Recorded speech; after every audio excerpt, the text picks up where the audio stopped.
folks, we welcome you back to www.abbeyathletics.com, your source for stats, standing stories, and more. Part of the more that we're bringing to you this afternoon is Bronwen Gainsford, the new head field hockey coach at Belmont Abbey College. Coach, thank you so much for your time. You come from an extensive playing background, a very exhaustive coaching background with national level abilities in the coaching field. The opportunity to get to start the program here at Belmont Abbey has to be exciting. Give us your thoughts. It's very exciting. First of all, we have Queens right down the road that will also be starting a Division II program.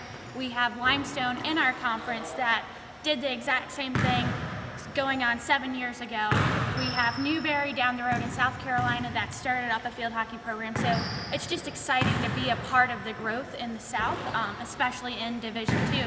But what's more exciting is being a part of a growing college that has seen growth through different programs. So being able to rely on other staff and having them come in and give me a pat on the back and letting them know that they're here for me, it's just a very supporting area to do it in.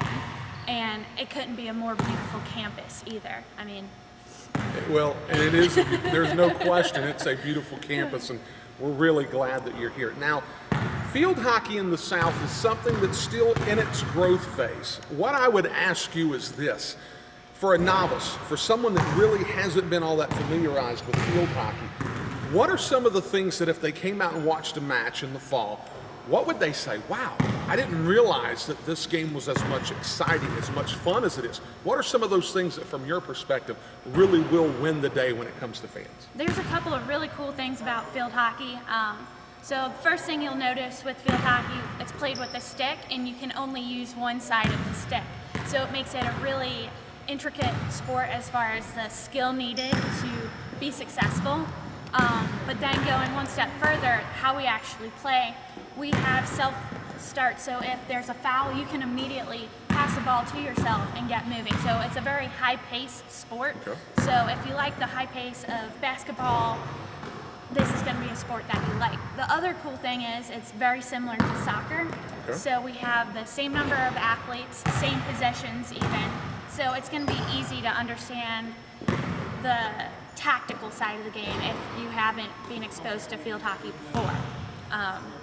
A little bit of the nuances about the game: we can only score in our circle. It's sometimes referred to as the D, so you're going to have to get used to a little bit of a different field marking, but it makes it harder to score in our sport because you can only score within the circle. And then another cool thing, if you foul in the circle, you get a short corner, okay. Which on a short corner, if you're the defensive team, you're only allowed 4 players back, and they all start in the goal or behind the baseline. And then you have the goalie in there as well. Okay. So 5 players on defense, and then the attacking team will have 1 player down on the end line. They'll insert the ball up to the top of the circle, where the rest of the team, you can have the whole team up there. Usually you have 7 players up on the circle ready to get a goal.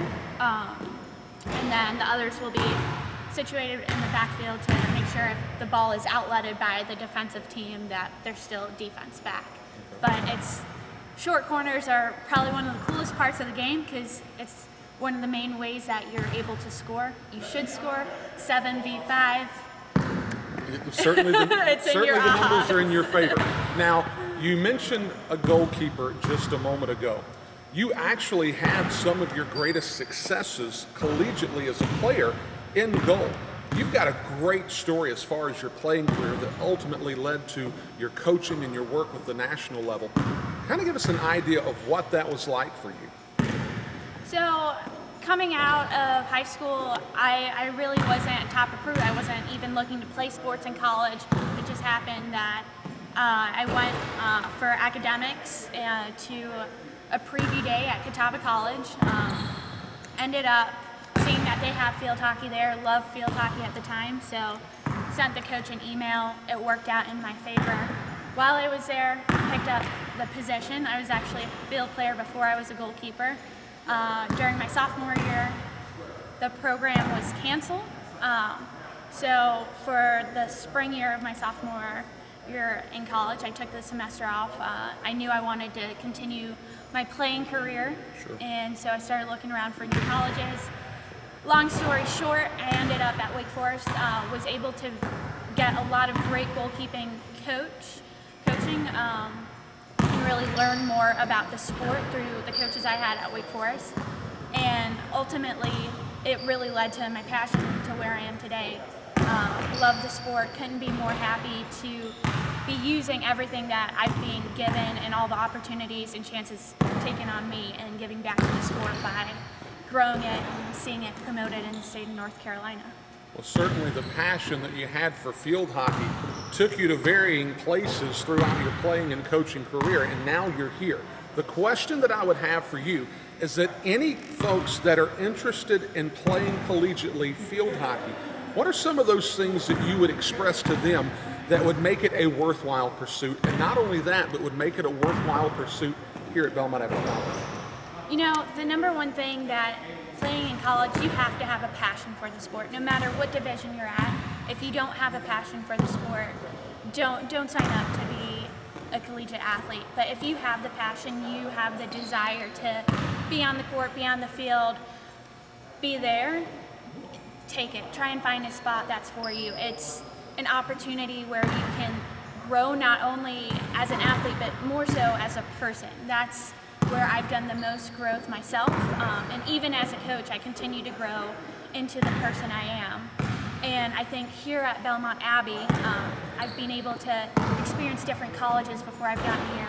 And really, sport and virtue are the two essential things that we teach here. And I think it's really important that if you would want to come and have the college experience, here at Belmont Abbey, we're teaching you how to be a great person, not only how to be a great athlete.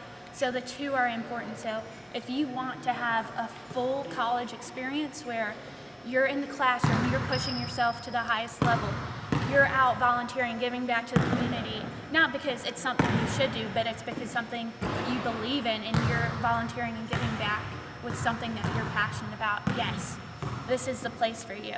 You're going to be pushed on those dimensions, not just only on the athletic fields. Coach, you make me want to go grab a stick right now and use the one side of it in a short corner so I can score for the Crusaders. Coach, I can't wait to be picking your brain through the next month so that I can get the lexicon together to broadcast these events here on the Belmont Abbey Sports Network. And for those of you checking things out on www.abbeyathletics.com. Coach, again, thank you so much for your time. Thank you. Folks, don't forget, for stats, standing stories, and more, there's only one place in cyberspace when it comes to your Crusaders. That place, www.abbeyathletics.com. For head coach Bronwen Gainsford, this is Brian Rushing.